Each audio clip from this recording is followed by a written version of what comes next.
Bonjour à tous, c'est Yuzu. Oui, je sais, ça fait très longtemps. Dans cette vidéo-là, on va juste parler de chimie, comme d'hab. Alors oui, je sais, le sondage de la dernière vidéo avait plutôt dit de la philosophie, mais c'est une vidéo beaucoup plus longue à préparer. Donc je prépare une grosse vidéo sur la philo, historie, tout, une grosse vidéo. Mais pour le moment, pour vous dire que je suis revenu, on va juste faire une vidéo de chimie assez complexe sur les ions, qui sera la suite spirituelle de la vidéo sur les liaisons covalentes. Donc allez vraiment voir cette vidéo avant de regarder celle-là, car c'est la suite en fait.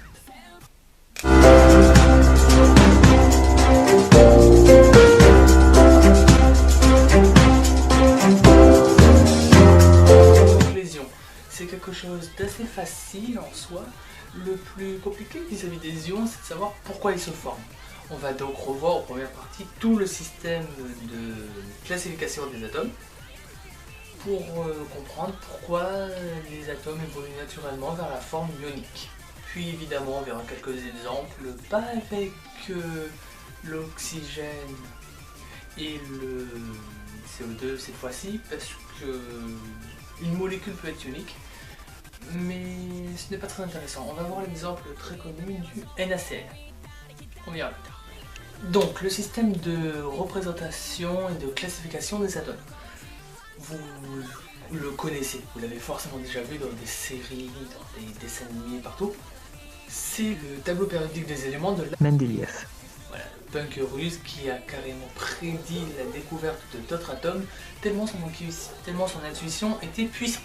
Donc, on prend le tableau périodique des éléments, on voit tous les atomes qui existent sur cette Terre sous leur forme basique, c'est-à-dire neutre, sous leur forme neutre. Et même certains atomes qui ont été créés par l'homme, qu'on a réussi à synthétiser, qui sont donc instables. Ils sont classés par ordre de poids de haut en bas. Pour bien vous expliquer, on va prendre un atome précis de ce tableau, l'atome de carbone. Il a tout ce qu'il nous faut pour vous expliquer. Donc on prend la vignette et on voit plein de choses. D'abord, ce qui est en plus gros, c'est le symbole de l'atome, sa lettre. Pour le carbone, c'est C. C'est juste le symbole qu'on utilise dans les formules chimiques pour ne pas avoir à écrire carbone en toutes lettres. C'est juste un 6. En général, c'est la première lettre du nom de l'atome. En anglais, par exemple, azote, ce n'est pas A, c'est N pour nitrogène. Le carbone c'est C, et parfois ça peut être 2 lettres. Quand c'est 2 lettres, c'est une en majuscule, une en minuscule. Ensuite, en plus petit, on voit le nom de l'atome. Ici, le carbone c'est assez simple, mais il peut avoir des noms très compliqués comme l'argon, le krypton, le potassium, des trucs moins communs en fait, qu'on n'entend pas dans la vie de tous les jours. Ensuite, il y a ce nombre. On l'a déjà vu dans les liaisons covalentes, c'est le nombre Z. Si vous vous souvenez, Z c'est le nombre de protons. Donc le nombre de protons qu'il y a dans cet atome. C'est assez simple, on compte les protons, littéralement. Ensuite, en bas, il y a le nombre A. Oui, ça, le nombre A, c'est assez plus compliqué. C'est le nombre de nucléons. Alors, nucléon, nucléaire, le nucléaire c'est le noyau, donc nucléon c'est tout ce qu'il y a dans les noyaux. Souvenez-vous, les protons sont dans le noyau, et dans le noyau il y a aussi les neutrons. Donc les nucléons A, c'est simplement les protons plus les neutrons. On additionne. Ce qui fait que pour avoir les neutrons, on fait A moins Z. Le nombre total de particules dans le noyau, moins les protons. Sachant qu'il n'y a que 2 types de particules dans le noyau. On en enlève une, on obtient l'autre. C'est ça. Alors vous me direz, pourquoi ne pas marquer directement le nombre de neutrons? Grosse parenthèse, faut pas la zapper, pour vous expliquer ce que c'est qu'un isotope.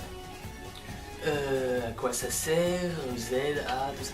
Donc, un atome est défini par son nombre de protons et son nombre d'électrons vu que les deux sont égaux. C'est la même chose. C'est son numéro atomique. Un atome a toujours le même nombre de protons, quels que soient ses isotopes.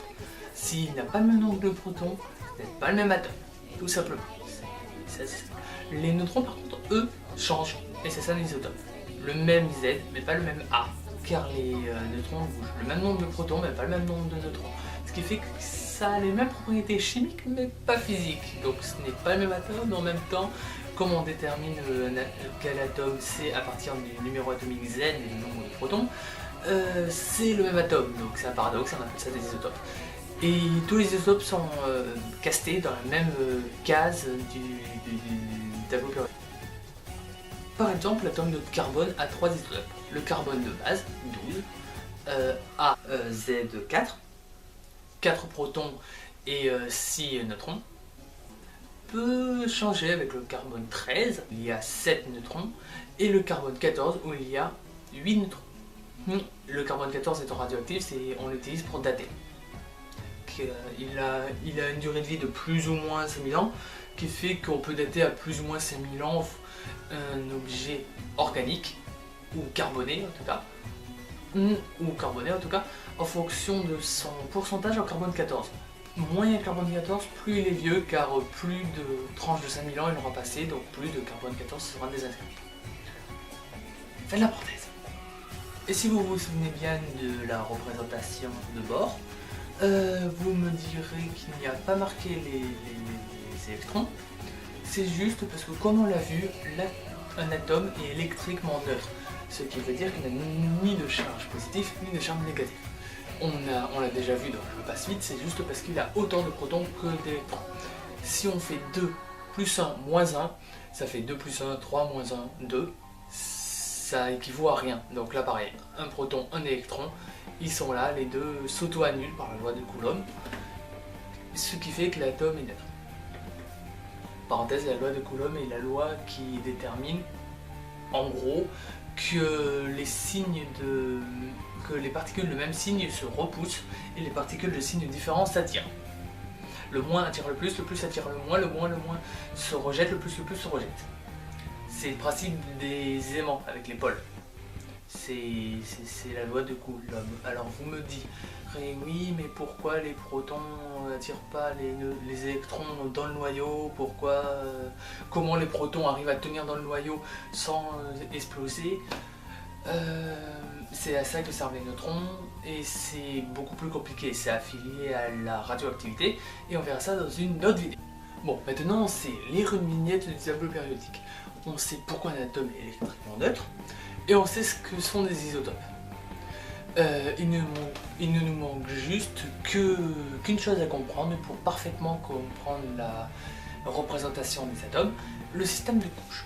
Et c'est à partir de maintenant qu'on fait le lien avec l'édition, le titre de la vidéo. Donc le système de couches, on reprend l'exemple de l'atome de carbone. Donc imaginez, on a un gros sac. Bon, ça fait un petit peu bébé ce genre de métaphore. On a un gros sac donc, avec plein d'électrons, plein de neutrons, de protons, plein de trucs. Et on ne sait pas, des photons, plein de trucs. On ne sait pas comment les prendre. On ne sait pas comment les disposer. Alors, comme je vous ai dit, vous prenez l'abréviation, le mot de racaille pour dire au calme, je crois, c'est OKLM, la technique de racaille pour dire au calme. Vous prenez le O, c'est le noyau. Le O c'est un rond, c'est le noyau. Dedans, vous mettez tous vos protons, tous vos neutrons, à l'arrache dedans. Et les constituants des protons et neutrons se chargeront de bien se mettre avec l'interaction forte. Les quarks up et down vont s'agripper, ça fera un noyau tout bien qui sera le O de OKL. Oui, quarks, down, interaction forte. On verra toutes les lois physiques, ne vous inquiétez pas, gravitation, électromagnétisme, interaction forte et faible, on verra tout. Mais pas dans cette vidéo. Pour le moment, retenez juste que ça se met bien avec les quarks. Les protons et les neutrons s'agrippent avec les quarks, c'est tout ce que vous avez besoin de savoir pour le moment. Donc, on a le O, c'est le noyau, proton-neutron. Ensuite, il ne reste plus que les couches pour les électrons. Et les couches, c'est la suite des mots dans l'ordre. Noyau, la boule au centre, bon, même s'il n'y a pas de haut et de bas, mais voilà, la boule au centre. Et les couches, K, L, M. K étant la plus près du noyau, M étant la plus éloignée. Là, je vous en dis 3 parce que ça suffit pour comprendre, mais il en existe plein d'autres avec des règles différentes et plein de trucs, mais bon, on en a besoin que 3 pour nous. Donc, OKL, O, noyau, K, L, M, les couches. Et sur ces couches, vous mettez les électrons. Mais vous les mettez pas n'importe comment, évidemment, sinon pourquoi faire ça quand on peut faire compliqué? C'est des physiciens après tout. Bah, faut des physiciens. Sur la première couche, K, vous ne pouvez mettre que 2 électrons. La couche K, c'est une feignante, donc elle ne veut pas gérer plus de 2 électrons. Donc pour le carbone, vous avez vos 4 électrons. Vous en mettez 2 sur la couche K. Comme c'est une feignante, elle vous dit non, allez mettre votre surplus sur la couche L. Vous y allez, il vous en reste 2. Ou vous allez mettre votre surplus sur la couche L. Et vous en avez plus. C'est simple. Imaginons que l'on a plus d'électrons. Donc on a nos 2 électrons sur la couche K. Donc on a nos 2 électrons sur la couche K. Et sur la couche L et M, on va en mettre tout ce qui reste. À savoir 8 et 8. Vous vous souvenez, soit il a un nombre de protons Z inférieur ou égal à 4, et alors là il a besoin de 2 électrons sur sa couche externe, de valence externe, sa couche la plus loin. Loi du Dewey qui d'ailleurs ne s'applique que à 4 ou 2 atomes. 4 ou 3 atomes. Donc voilà, principalement c'est la loi de l'octet, qui dit qu'un atome ayant un nombre de protons supérieur à 4 doit avoir 8 électrons sur sa couche externe. Si vous vous demandez comment on peut savoir quelle est la couche externe, c'est en fonction de la ligne. La première ligne, la couche externe est K, la deuxième ligne, la couche externe est L, la troisième ligne, la couche externe est M, etc. avec plein de couches. C'est comme ça, un atome de la troisième ligne a besoin d'avoir la couche M remplie d'électrons. Lorsque la couche est remplie, on dit qu'elle est saturée. Et quand un atome a toutes ses couches saturées, il est stable, c'est-à-dire qu'il n'évolue quasiment pas et donc qu'il ne réagit quasiment pas. Les seuls atomes ayant atteint ce stade de pureté ultime pour un atome sont les gaz nobles, ou rares, ou inertes, car justement ils sont parfaitement stables, donc ils ne réagissent pas, ils ont déjà atteint le summum de la vie d'un atome, donc ils s'en fichent. Pour les couches, encore une fois, vous vous doutez bien qu'on va pas représenter ça en faisant des dessins ou en faisant une phrase hyper longue. Je vous rappelle que les physiciens et mathématiciens et quasiment tous les scientifiques sont des gros flemmards. Donc on a inventé une notation pour expliquer le concept des couches plus rapidement. C'est tout simplement parenthèse, le nom de la couche, donc K, L, M avec des virgules, et entre parenthèses en haut, le nombre d'électrons. Et voilà, maintenant on a une représentation atomique standard parfaite. Et accessoirement un gaz noble parfaitement stable. Attention, tout ce que je viens de raconter, il faut que c'est une représentation. Et vous que rien n'est dans la nature, comme ce qu'on voit dans un cours de chimie en fac, oui, c'est au collège comme vous voulez, c'est sur des représentations. Les couches déterminent en réalité et représentent en réalité des niveaux d'énergie des électrons.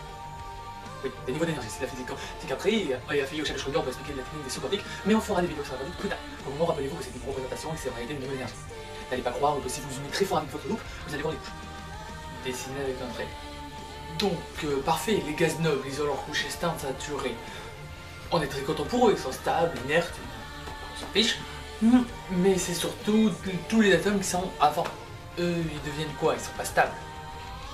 Eh bien effectivement, ils ne sont pas stables. On ne peut pas les tenir à l'état comme vous les voyez là très longtemps. Ils cherchent à évoluer parce qu'un atome veut être stable. La nature aime la stabilité, c'est comme ça. Ils cherchent à évoluer. Donc soit ils font des liaisons covalentes pour se stabiliser, soit ils perdent ou gagnent des électrons, ce qui fait des ions. On a expliqué ce que c'était des ions. Ouais. Non, plus sérieusement. Un ion, c'est donc un atome qui a gagné ou perdu un électron pour se stabiliser. Enfin, un électron, je dis un électron, mais il peut en gagner jusqu'à 3. 1, 2, 3. Il n'y a pas de demi-électron. Ça marche pas comme ça, c'est ce qu'il y a de bien. La technique pour comprendre, c'est de reprendre ce qu'on a vu au début avec la neutralité de l'atome. Il est neutre car il y a une charge égale de plus et de moins. Et c'est là que les ions posent problème. Si un atome gagne un électron, il y a surplus de charge négative. Il est donc négatif. Tout est donc négatif. C'est ce qu'on appelle un anion. Un ion négatif, car il a surplus de charge négative. Quand il a gagné un électron, lorsqu'il perd un électron, il a un surplus de charge positive. Il est donc positif. C'est ce qu'on appelle un cation.